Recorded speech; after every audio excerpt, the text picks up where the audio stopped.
अदाबर से आप शाम से एक ही ख़बर देख रहे हैं, बल्कि सुबह से देख रहे हैं कि ख़बर कि हिंदुस्तान ने पाकिस्तान में जारहियत की, लेकिन किसी के पास भी उसका एविडेंस नहीं है। हिंदुस्तान भी जो एविडेंस इस्तेमाल कर रहा है गलत है।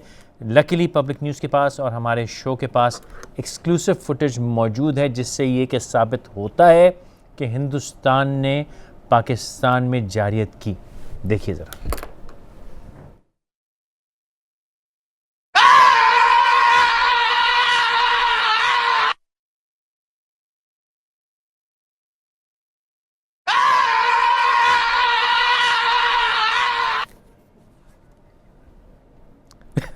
लोग मुझसे पूछते हैं कि यार तू इतना नॉन सीरियस शो क्यों करता है। मैंने कहा भाई इसमें नॉन सीरियस कौन सी बात है, जब मद्दे मुकाबिल एक अच्छा भाई मीडिया है ना, मीडिया, उनके मीडिया इधर क्लिप दिखाइए यार, उनके आज की। अंधेरे की चादर को चीरती हुई चिंगारी, आसमान से बरसते बम और जमीन पर धमाकों का भूकंप। वो हवाई हमला बेहद खतरनाक था, बेहद सटीक था। हमला इतना तेज था कि पाकिस्तान को संभलने का मौका तक नहीं मिला, और फिर देखते ही देखते भारतीय वायुसेना के 12 बाहुबलियों ने तबाह कर दिया आतंकी संगठन जैश ए मोहम्मद का ट्रेनिंग कैंप। सूत्रों के मुताबिक इस हमले में 300 से भी ज्यादा आतंकी मारे गए। यह पुलवामा के 40 शहीदों का बदला था, और इसे अंजाम दिया गया 21 मिनट के सीक्रेट।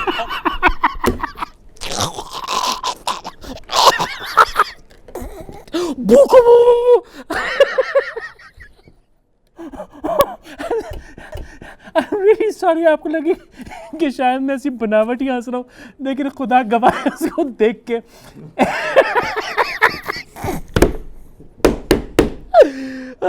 300 दहशतगर्द मार दिए। अबे तुमने रात के अंधेरे में 300 बंदे गिने कैसे यार? तुझे कैसे पता चला तूने कितने बम गिराया रात के दिन?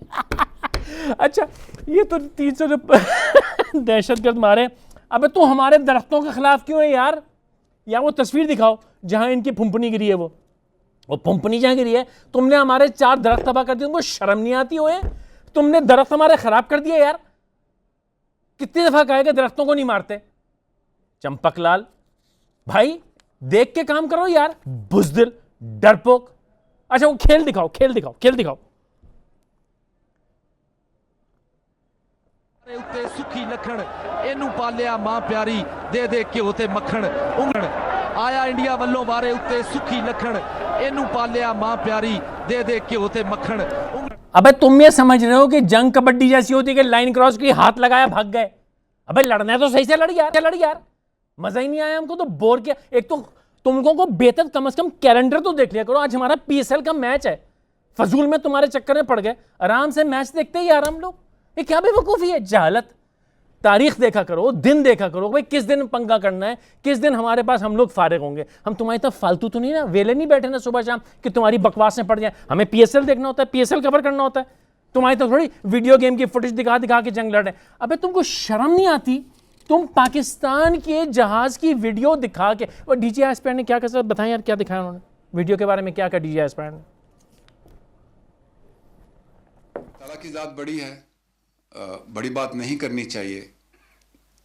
आए 21 मिनट रह के दिखाएं पाकिस्तान की एयर स्पेस में। नहीं ये वाली नहीं, वो जो उन्होंने वो जो जाली फुटेज चला रहे हैं ना, वो दिखाओ अगर है थे।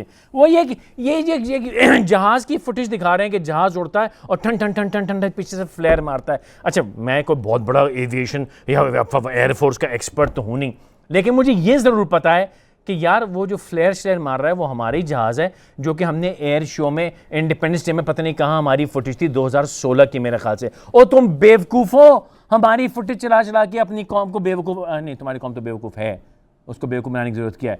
क्योंकि आप ये दिखा कि अगर कौम, हाँ अगर कौम को ये मंजन बिक जागता है तो ठीक है, हाँ बेचो बेचो बेचो बेटा, दिखाओ यार फुटेज कौन सी। डीजे एस्पायर ने बताओ क्या कहा।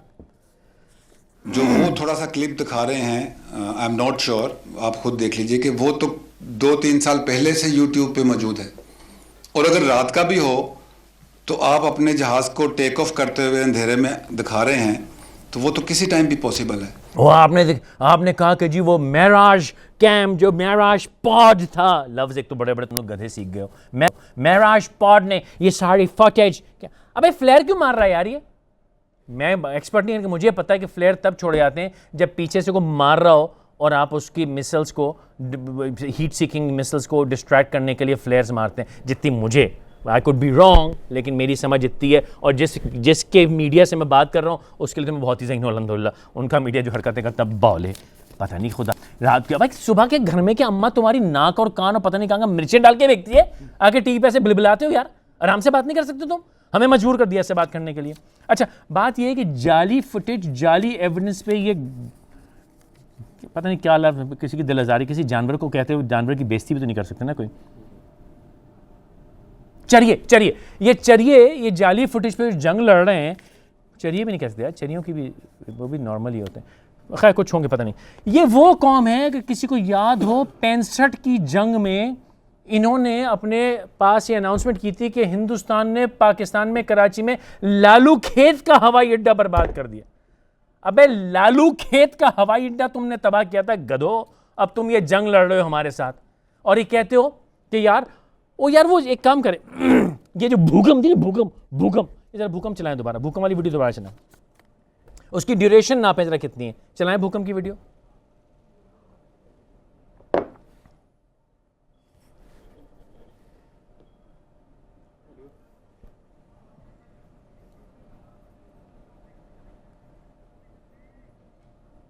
अंधेरे की चादर को चीरती हुई चिनगारी, आसमान से बरसते बम और जमीन पर धमाकों का भूकंप। वो हवाई हमला बेहद खतरनाक था, बेहद सटीक था।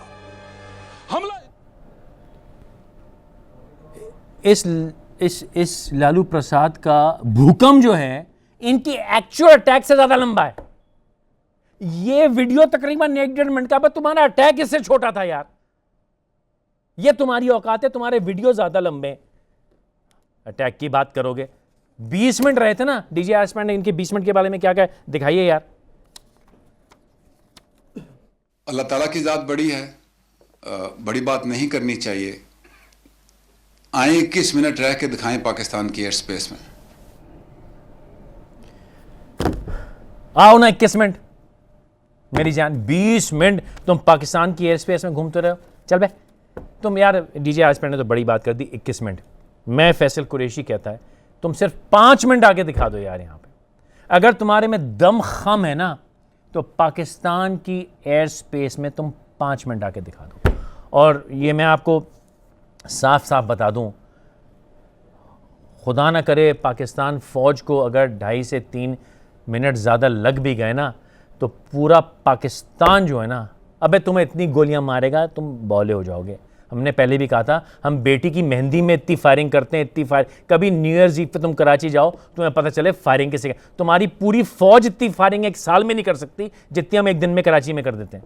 हम अपनी बेटियों की मेहंदी मंगनी के ऊपर इतनी फायरिंग करते हैं, तुम्हारी फौज जो है डर के भाग जाए। इतना हम, हाँ ठीक है, हमें फ़ख्र है, हम ऐसे ही हैं, जाओ उखाड़ो, क्या उखाड़ोगे। बात यह सरकार, ISPR ने वार्निंग भी दी है हिंदुस्तान को, भी दिखा दीजिए ज़रा। I said that we will surprise you. Wait for that surprise. I said that our response will be different. See it for yourself.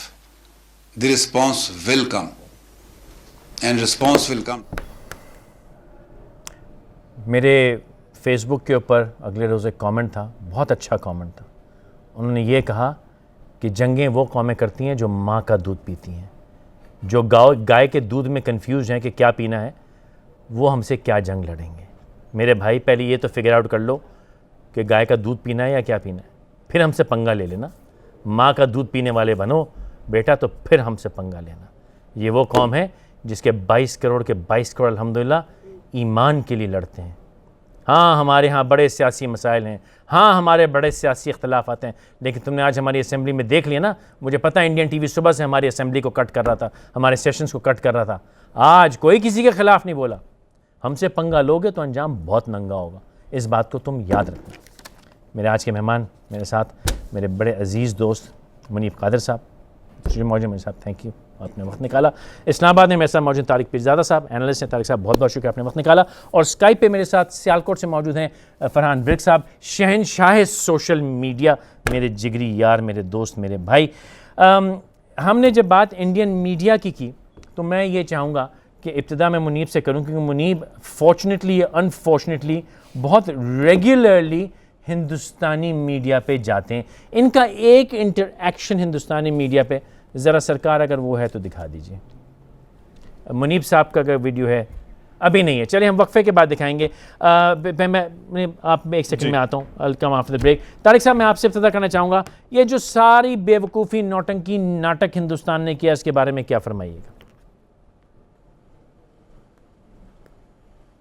Tariq साहब मुझसे पूछ रहे हैं? जी तारिक साहब मैं आपसे पूछ रहा हूँ। जी देखिए फैजल साहब, बात यह है कि ISPR ने आज जो ट्वीट जारी की थी उससे दो हकाइक तो बिल्कुल वाज़ेह हैं जी। एक तो ये है कि पाकिस्तान पर हमला हुआ है, पाकिस्तान की फ़ज़ाई हदूद की खिलाफ वर्जी हुई है, हिंदुस्तान की फ़िज़ाइया ने की है। और ये कि दूसरा उसका हिस्सा ये है कि पाकिस्तान की सरजमीन पे बम गिराए गए हैं। और मुझे अफसोस से आपको इतला देनी पड़ेगी कि एक चैनल जिसका नाम अगर मैं लूँगा तो आप कहेंगे कि हमारे दोस्त चैनल का नाम ना लें, तो मैं नहीं लेता। उस पर यह बहस होती रही थी कि पेलोड का मतलब क्या है।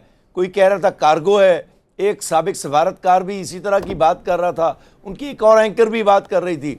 जब फाइटर प्लेन्स का जिक्र होता है तो पेलोड का मतलब हथियार होते हैं, म्यूनिशन होता है, असलहा होता है, इसे जहाज़ों से गिराया जाता है। तारिक साहब उसकी वजह, तारिक साहब उसका जो फ़र्क है मैं वाजे करता चलूँ।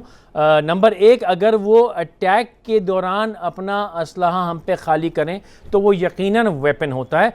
अगर वो भागते दौड़ते अपना जो उसका डेड वेट होता है या फ्लाइंग वेट होता है उसको कम करने के लिए अपने फ्यूल टैंक से जंग करते हैं और धड़म फेंक के भागते तो उसको पेलोड कहते हैं।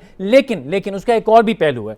मैं ये कहता हूं कि हम इसको सर मेरी अर्ज सुनिए, मैं आपकी थ्योरी पे चलता हूं कि उन्होंने हमारे ऊपर बम गिराया, मानता हूं मैं आपकी थ्योरी, लेकिन सरकार पाकिस्तान अभी भी एक रिस्पॉन्सिबल मुल्क है और इसको रिस्पॉन्सिबली डील कर रहा है। क्योंकि अगर हमने ये कहा, सर मेरी अर्ज, अगर हमने ये कहा कि इन्होंने हमारे ऊपर बमबारी की है तो ऑफिशियल स्टेटमेंट तो मैंने देने के हक में पूछ में, लेकिन फैसल कुरैशी अल्हम्दुलिल्लाह ये जानता है एक पाकिस्तानी कि फिर गवर्नमेंट ऑफ पाकिस्तान जंग रोक नहीं सकेगी क्योंकि हम बहुत मारेंगे इनको। एक छोटा सा वक्त।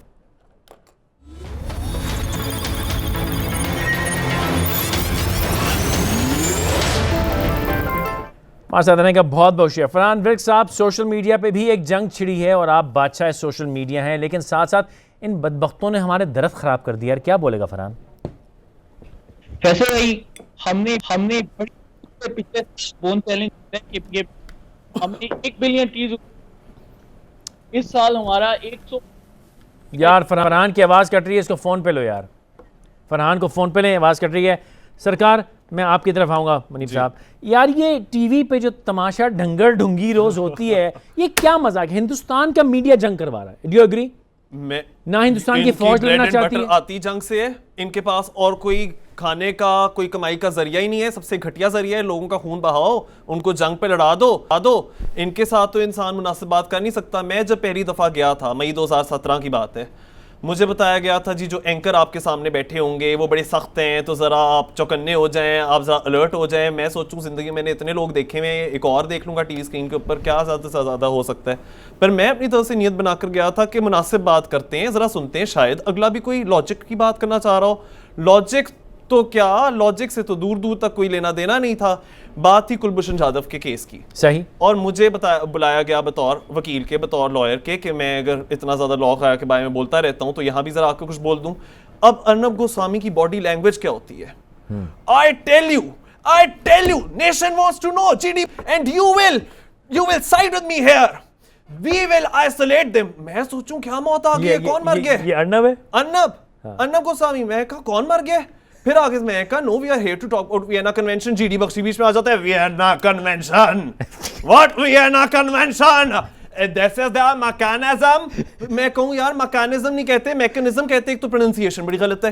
अपेरेंटली को एपरेंटली कहते हैं। चलो वो तो कोई गल नहीं, मुझे उसके ऊपर भी कुछ हो जाता है because I am a Nazi when it comes to grammar and pronunciation. ठीक है, but what's their agenda? Their agenda is कि एक तो पाकिस्तानीज को एक पर्टिकुलर तरीके से पोर्ट्रे किया जाए कि ये लोग तो मतलब कि डिसेंसी से इनका कोई लेना देना ही नहीं। हालांकि हम लोग तो इनको डिसेंसी में ज्ञान दे सकते हैं, शिक्षा दे सकते हैं। डिसेंसी होती क्या है, ये हम लोगों की वॉल्यूम लो करके एक व्यू प्रोपेगेट कर होते हैं। देखो हमने तो पाकिस्तानी को बुला लिया, वो इधर बोल रहे हैं, आपकी आवाज काटते हैं, वो काटते हैं क्योंकि डरते हैं, इतनी उनके अंदर हिम्मत है नहीं कि वो सच सुन सकें। लेकिन उनको ये पता होना चाहिए मेरे पास दुनिया जहान का हर एक सॉफ्टवेयर है जो उनकी आवाज नीची करके मेरी ऊंची कर देता है। तो आप लोग मेरी वाली वर्जन भी देख रहे होते हैं जब भी मैं लोगों के इंटरव्यू के ऊपर जाता हूं, because if these people think कि ये मुझे या हम पाकिस्तानियों को कंट्रोल कर सकते हैं तो इससे ज्यादा बड़ी इनकी गलतफहमी नहीं हो सकती। इनको लग रहा है ये मुझे कंट्रोल कर रहे हैं, लेकिन असल में खुद कंट्रोल हो रहे हैं। They are puppets. और ये आगे से जनरल सिन्हा जिस तरह से बोल रहा होता है रोग स्टेट, मुझे बताएं रोग स्टेट वो नहीं है where they have a criminal for prime minister? Rogue state वो नहीं है जिधर वही वाला क्रिमिनल जिसने कितने मुसलमानों को मरवाया 2002 के अंदर गुजरात राइट्स में, जो आज तक डिवीजन क्रिएट करता है विदाउट डाउट। अभी भी मुस्लिम्स के साथ जो डिस्क्रिमिनेशन हो रही है, मतलब इसमें कोई शक नहीं है, वापस भेजा जा रहा है। जो यूनिवर्सिटीज के अंदर दाखिल हुए हैं भारत के वेरियस यूनिवर्सिटीज के अंदर, उनको कहा जा रहा है वापस श्रीनगर जाओ। श्रीनगर के अंदर लोगों के घर में घुसा जा रहा है सिर्फ एक मोदी के सिखावे और बढ़ावे के ऊपर, इन्हीं की मीडिया के बढ़ावे के ऊपर। रोग नेशन तो ये नहीं है। तमिल टाइगर्स को तुम लोगों ने सपोर्ट किया, United Nations human rights commission की बात आप लोग नहीं मान रहे। इस पूरे रीजन की बर्बादी के पीछे यही लोग हैं ना, हमेशा ये होते हैं। They are a banana republic. Kangaroo media, kangaroo courts, kangaroo institutions, international law तोड़ के आज हमारे मुल्क में आने की सिर्फ कोशिश की है 4 मिनट, बल्कि शायद 4 मिनट भी नहीं टिक पाए। भागे हैं। पेलोड उतना ही खाली जितना कि इन लोगों का दिमाग खाली, जितनी इन लोगों की धमकियां खाली। लेकिन एक बात बता दूं, जिनके साथ पंगा लेने की कोशिश की है, हमारे जौन से आसिफ गफूर साहब हैं, हमारे जो चीफ ऑफ आर्मी स्टाफ हैं, हमारे जो प्राइम मिनिस्टर हैं, उन्होंने कहा है पाकिस्तान रिटेलिएट कर भी सकता है और करेगा भी। Okay, on this Q Tariq साहब, पाकिस्तान के बारे में की तरफ से कहा गया कि हम रिटेलिएट करेंगे, एट विल करेंगे, और हम बड़ा मुख्तलिफ किस्म का अटैक करेंगे। व्हाट वुड यू से टू दैट? बिल्कुल मैं यही कहने वाला था जी, कि चूंकि दो बातें तय हैं कि एक पाकिस्तान पर हमला हुआ है, दूसरे पाकिस्तान की सरजमीन पर बम गिराए गए हैं, तो बात यह है कि ये तो फौजी बयान है, गैर मुतनाज़ा है।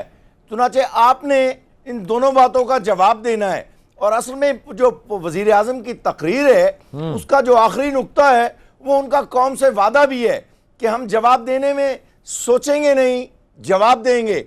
तीसरी बात, मैं आपको एक ज़रा पाकिस्तानी अफवाज के मुतालिक बताना चाहता हूँ। मेरा स्ट्रेटेजिक अफेयर्स से बड़ा पुराना ताल्लुक़ है। पाकिस्तान की ज़मीनी और अफवाज और पाकिस्तान की फ़िज़ाई अफवाज दोनों इस वक्त पूरी अहलियत की मालिक हैं।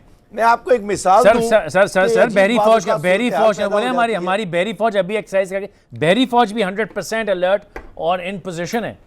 जी मैं उस तरफ भी आ सकता हूं और आऊंगा, लेकिन मैं जरा ये इस वक्त जो जमीनी मामलात है और एरियल वॉर की बात हो रही है, तो इसलिए मैं इन नुक्तों पर मुर्तकिज हूं। देखिए, जहन में रखने की बात यह है कि पाकिस्तान की बर्री अफवाज अपनी तारीख की बेहतरीन सलाहियत से आरास्ता हैं।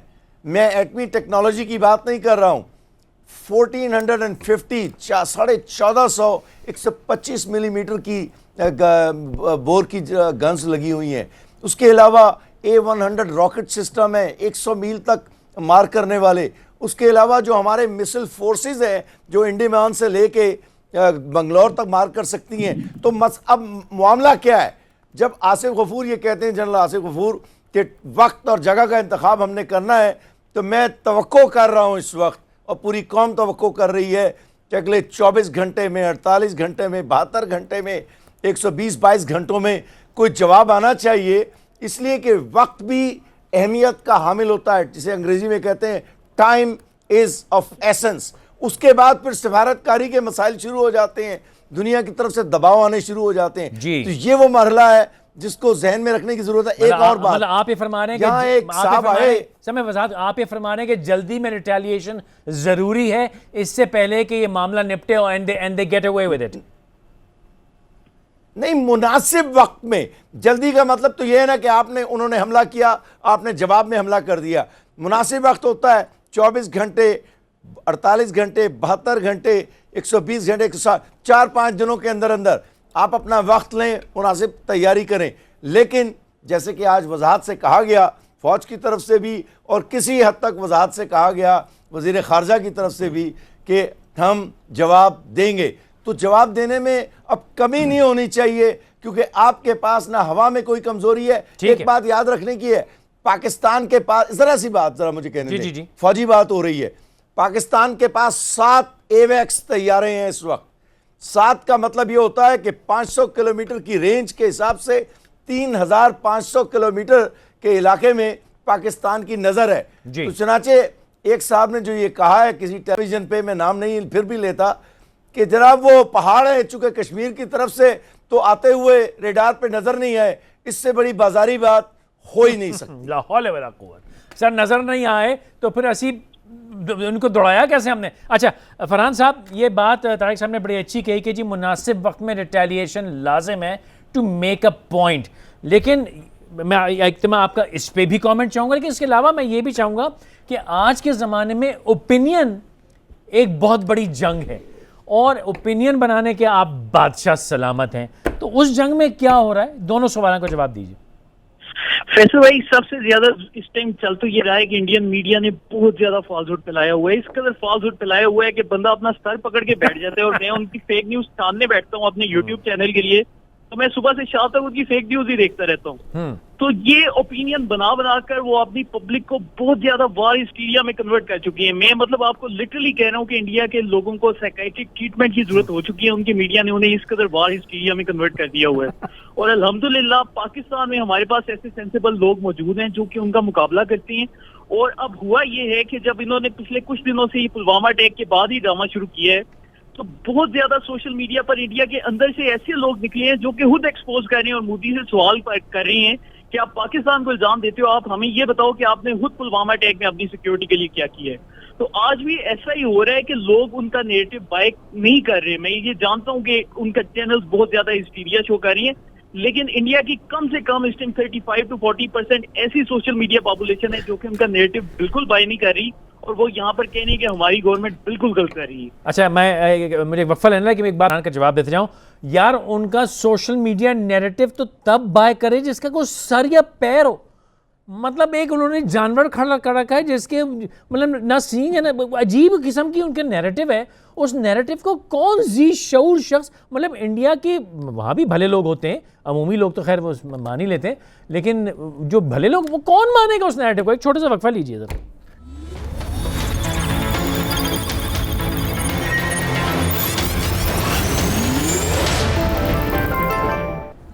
मासादाने का बहुत शुक्रिया। वो जो हम इंडियन टीवी का क्लिप दिखाना चाह रहे थे वो जरा दिखाइए सरकार।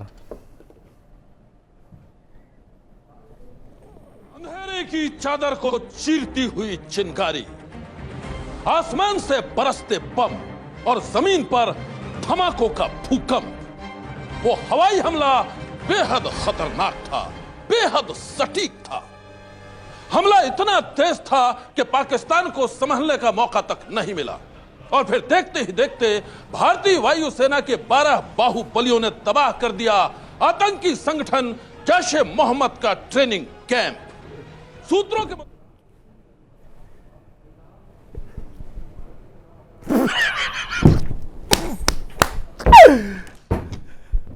मुनीब वाला क्लिप सुनाया। मुझे क्लिप सुना। So India should be declared a terrorist state. Stop your acts of terror. You're not cracking down on terror, and you're saying that this Terror is is what you did in Pulwama in both ways. November 2018. Killed so many Indians in Pulwama in broad daylight. That is terror. And Lashkar-e-Toba. Terrorist, the killing of Muslims in Gujarat in 2002, and then taking the prime minister out of such a man. Anyway, okay. Why should we not declare India a terrorist state? Please go ahead. You rock state. So, what a country. यार ये क्या है? What is this madness on the media? Indian television channel का programme कुछ ऐसा होता है कि अगर कोई डिसएग्री करता है आपके साथ, उसके ऊपर टॉक ओवर करना शुरू कर दें, वो भी आप पर टॉक ओवर करें, और मुकाबला ये होता है ज्यादा बदतमीजी कौन कर सकता है, ज्यादा चीख कौन सकता है, and then they sit down just because ये अंग्रेजी में बात कर रहे हैं तो एक इमेज पोर्ट्रे कर रहे होते हैं कि जी हम कोई बड़ी इंटेंस डिस्कशन कर रहे हैं, हम तो कोई ऐसी बात लेकर आ रहे हैं जो कि किसी को पता ही नहीं था, ऊपर नेशन वांट्स टू नो का नाम लगा देते हैं, बट असल में nation is becoming over even more stupid than it was. Nation का आईक्यू कलेक्टिवली ये लोग लो कर रहे होते हैं, जो मैंने कहा इनका ब्रेड एंड बटर ही लोगों को बेवकूफ बनाकर आता है, ये तो इनकी कमाई का जरिया है। ओके, पुलवामा अटैक जो हुआ उसका बैकग्राउंड आपके ख्याल में क्या है?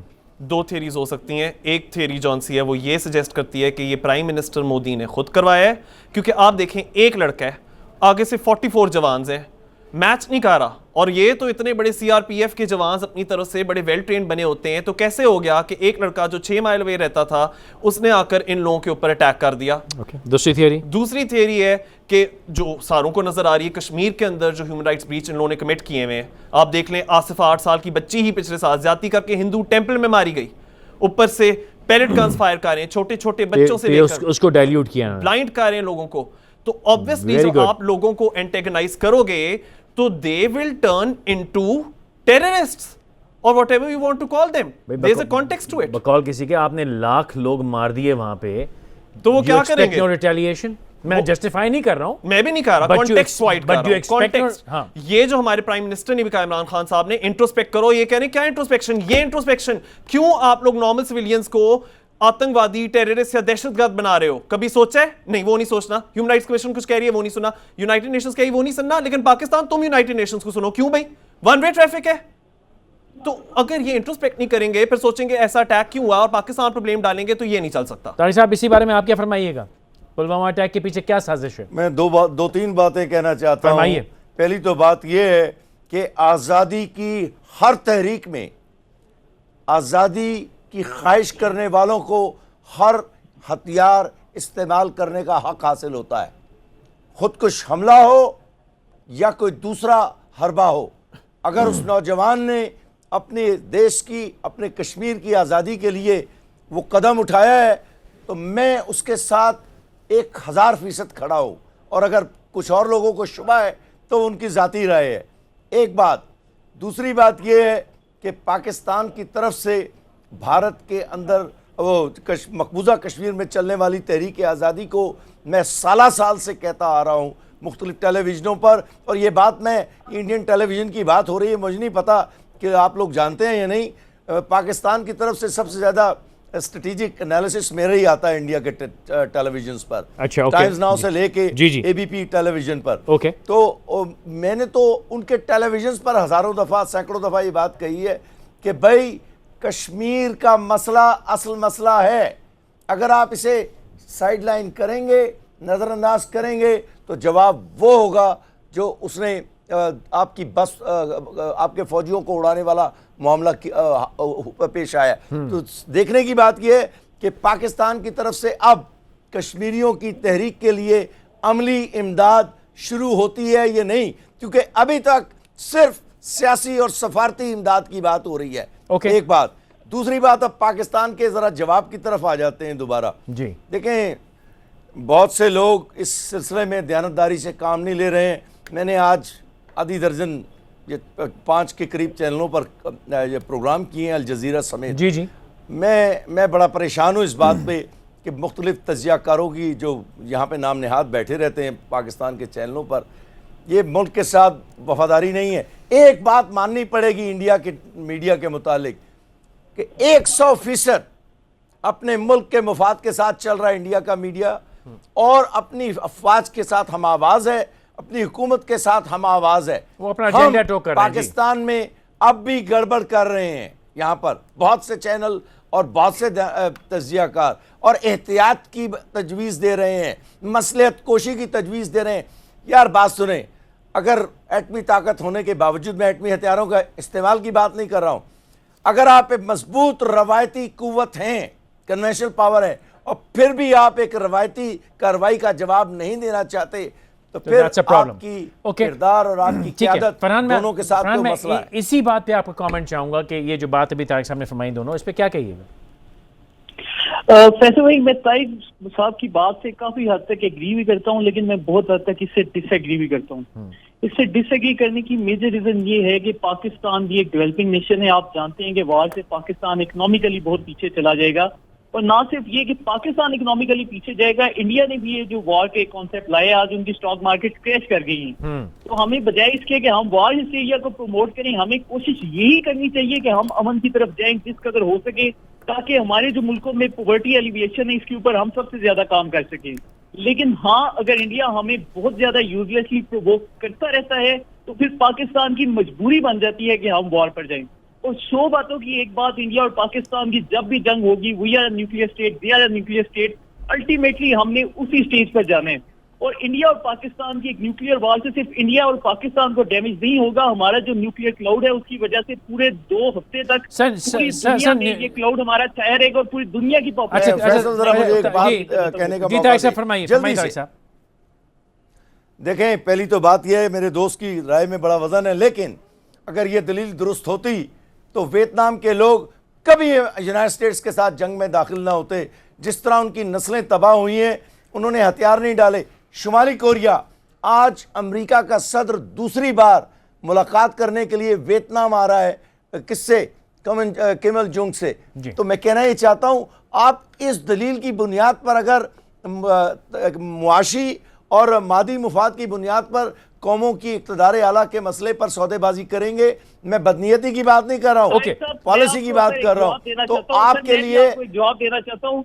दुनिया में 2 जंगें हुई हैं, जंगे अजीम 1, जंगे अजीम 2। ये सारी की सारी जंगें यूरोप के अंदर लड़ी गई हैं। जर्मनी, बरतानिया, रशिया, ये तमाम मुल्क आपस में लड़ते नहीं है। वर्ल्ड वार 1 में भी आपस में लड़े, वर्ल्ड वार 2 में भी आपस में लड़े। इन्होंने एक दूसरे की पॉपुलेशन खत्म कर दी, एक दूसरे से शदीद लड़ाई की, एक दूसरे का मालियाती नुकसान किया। और अल्टीमेटली इस वक्त यूरोप दुनिया में सबसे तरक्की याफ्ता इलाका है, सिर्फ इसलिए कि इन तमाम मुल्कों ने इस अहमियत को समझा कि हमें वार हिस्ट्रिया को फरोग नहीं देना। हमने 2 जंगें लड़कर कुछ हासिल नहीं किया, तो अब हमें ये जो कॉन्सेप्ट है इसे खत्म करना पड़ेगा और एक दूसरे के साथ अमन से चलना पड़ेगा। मुझे एक छोटा सा वक्फा जाते देना कमेंट करूंगा कि जंग में, मैं फरहान से बिल्कुल एग्री करता हूं कि जंग किसी को नहीं चाहिए। हम जंग नहीं चाहते, हम नहीं जंग चाहते, ये कोई सोल्यूशन। हम अभी भी पीस चाहते हैं, हम हिंदुस्तान से अभी भी पीस की बात करना चाहते हैं, लेकिन एट पार पीस की बात करना चाहते हैं। अगर वो छेड़खानी करेगा तो हमें लड़ना खूब आता है, but we don't want to do it. इसीलिए हम अब तक रिस्ट्रेन का मुजाहरा कर रहे हैं। वक्फा लीजिए, उसके बाद मैं ये बात करना चाहूँगा कि अगर खुदा ना खास्ता इंडिया ये बेवकूफ़ी बढ़ाता है तो एक्चुअल नुकसान लॉन्ग या मीडियम टर्म में हिंदुस्तान का है या पाकिस्तान का? एक छोटा सा वक्फा लीजिए।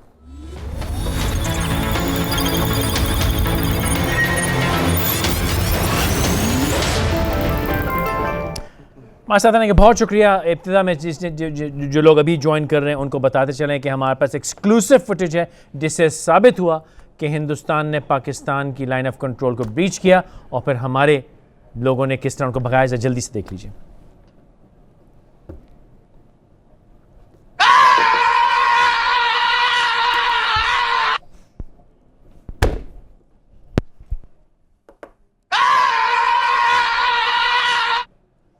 जानवर भी मुनासिब ही था। बहरहाल तारिक साहब, मैं आप वक्त है मेरे पास चंद मिनट, लेकिन मैं चाहूँगा कि आप अपने क्लोजिंग कमेंट्स भी दीजिए और कोई अगर मुझसे सवाल रह गया हो तो उसके बारे में जो कमेंट करना चाहें फरमाइए।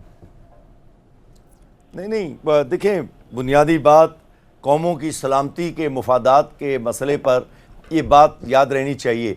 आप छोटा मुल्क हैं या बड़ा मुल्क हैं, आपने अपनी सलामती के मुफादात पर सौदेबाजी नहीं करनी होती। बेशक वो कौमें जो अपनी सलामती के मुफादात पर सौदेबाजी करती हैं वो कभी इज्जत के साथ ज़िंदगी नहीं गुजार सकती। उसका सबसे बड़ा सबूत मैं दोबारा देता हूँ, तो आखिरी चलते हुए शुमाली कोरिया है, दूसरी बार अमेरिका का सदर उससे मिलने के लिए आ रहा है, वो वाशिंगटन नहीं जा रहा है। ये बात सीखने की है। अच्छा, अगर मैं आपसे कहूं क्विक एनालिसिस, खुदा ना खासा एस्केलेशन होती है, नुकसान हमारा ज्यादा है हिंदुस्तान का ज्यादा है? एक फिक्रे में जवाब है जी। हम अभी तरक्की की मंजिलों पे दाखिल होना चाह रहे हैं। भारत तरक्की की खासी मंजिलें तय कर चुका है। जितना बड़ा नुकसान अगर हम बुज़दिली का मुजाहरा न करें और जुर्रत का मुजाहरा करें और मुनासिब जवाब दें तो जितना बड़ा नुकसान भारत का होगा उसको तसव्वुर भी नहीं हो सकता। फरहान क्या कहेगा इसी सवाल के जवाब में, नुकसान किसका ज्यादा है? फैसल भाई, जंग में तो किसी सबका ही नुकसान होता है, किसी का भी फायदा नहीं होता। हमें भारत को एक हद तक जरूर उन्हें जितना हमने टॉलरेट किया हमें करना चाहिए था, और हमें रिस्ट्रेंट जरूर शो करना चाहिए था। लेकिन जिस तरह की आज उन्होंने हरकत की है, अगर वो इसी तरह की प्रोवोकेशंस करते रहेंगे तो अल्टीमेटली पाकिस्तान को रिटेलिएट करना चाहिए, जो कि पाकिस्तान का राइट है। और आज DGISPR ने बहुत खूबसूरत बात की है, हमें इसी तरह ही अब उन्हें अपने वक्त से और अपने मौके से उन्हें जवाब देना होगा। नहीं, जो बात उन्होंने तारिक साहब ने की कि हम तो डेवलपिंग कंट्री हैं, हम रिस्क ले सकते हैं। मैं नहीं कह रहा कि मैं कथन, प्लीज़, मैं इंडियन मीडिया नहीं हूं, मैं ये नहीं कह रहा कि हमें जंग करनी, अल्लाह ना करे, we don't want any kind of war. लेकिन अगर हिंदुस्तान को तकलीफ हो रही है तो फिर तारिक साहब ने बात की, मैं तो फरहान उससे एग्री करूंगा कि उनके लिए तो बड़ा खतरनाक है। फैसल भाई, हमें सबसे पहले ना स्टेटिस्टिकल डेटा के ऊपर इसके ऊपर देखना पड़ेगा, अगर आप मुझसे सच सुनना चाहती हैं।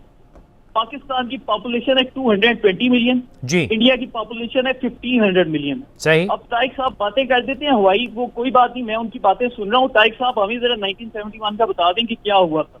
हमें स्टेटिस्टिक्स के हिसाब से देखकर चलना पड़ेगा। मैं जवाब देता हूँ यार, यहीं रुक जाएं जरा, सबसे बड़ी जरूरत यहीं रुक जाएं। ठीक है फरहान साहब, तारिक ओके, तारिक साहब की बात। बड़ी जरूरत यह है कि पाकिस्तान इंडिया के सामने डट के खड़े है। एक 220 मिलियन पॉपुलेशन वाला मुल्क अगर 1500 मिलियन अवाम के सामने डट के खड़े है तो यही हमारी बहुत बड़ी कामयाबी है। लेकिन हमें ये नहीं चाहिए कि हम उसको ओवर एस्टिमेट करें और जानबूझकर जंग को उस पर मुसल्लत करें। नहीं सर, ना फरहान, वो तो 100% तय हो गया। मैं फिर कह रहा हूं, वी डोंट वांट वॉर। लेकिन बात, मेरा कहने का मतलब दोस्त ये है कि तारिक साहब ने कहा, मैं उसको एंडोर्स कर रहा हूं, और उसके बाद मैं दोनों से कमेंट्स ले लूंगा कि भाई हिंदुस्तान के अंदर हम पे तो इल्ज़ाम वैसे ही हिंदुस्तान ने बदनाम कर रखा है। अभी तो हमारा तो काम शुरू हुआ है, उनका जो काम है वो तो बड़ा जमा हुआ है, उनका धंधा, फॉरेनर, ये इन्वेस्टमेंट वो अफोर्ड नहीं कर सकते।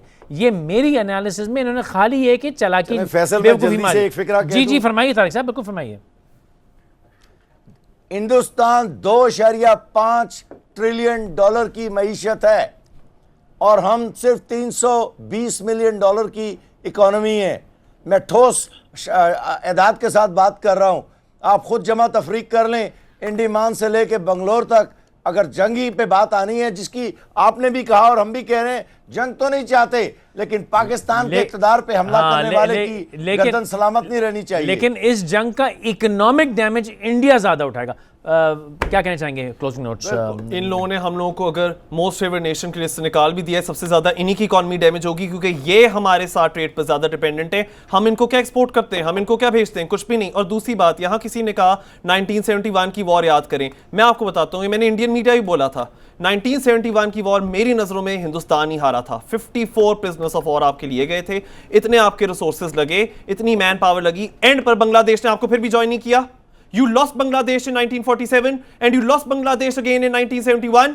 इतना बड़ा पार्ट जौन से सबकॉन्टिनेंट का फिर आप लोगों के हाथ से निकल गया। और पाकिस्तान की सबसे बड़ी जीत, ये लोग हमसे पूछते पाकिस्तान हमसे कब जीता है जंग में, पाकिस्तान सर्वाइवल की जंग में आपसे जीता है। 72 years and we are still in existence. So don't very test well us. said. इंसान के बच्चे बनो, बड़ी दफा तुम लोग को पीस ऑफरिंग दी है, enough is enough, this is your last chance, wake up.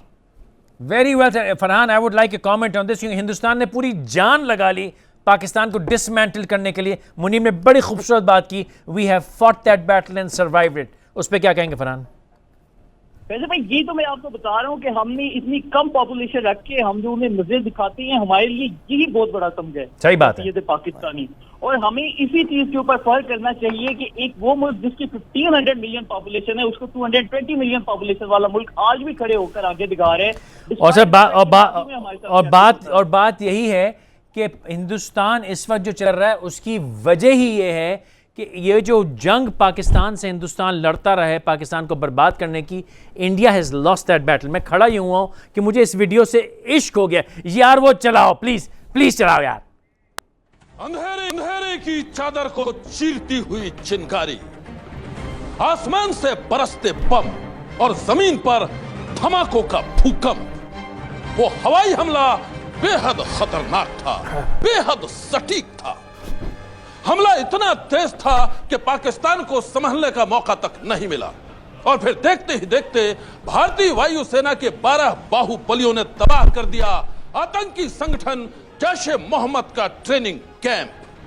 सूत्रों के मुताबिक इस हमले में 300 से भी ज्यादा आतंकी मारे गए। यह पुलवामा के 40 शहीदों का बदला था और इसे अंजाम दिया गया 21 मिनट के सीक्रेट ऑपरेशन में। कल मुलाकात होगी इंशाल्लाह। आदाब।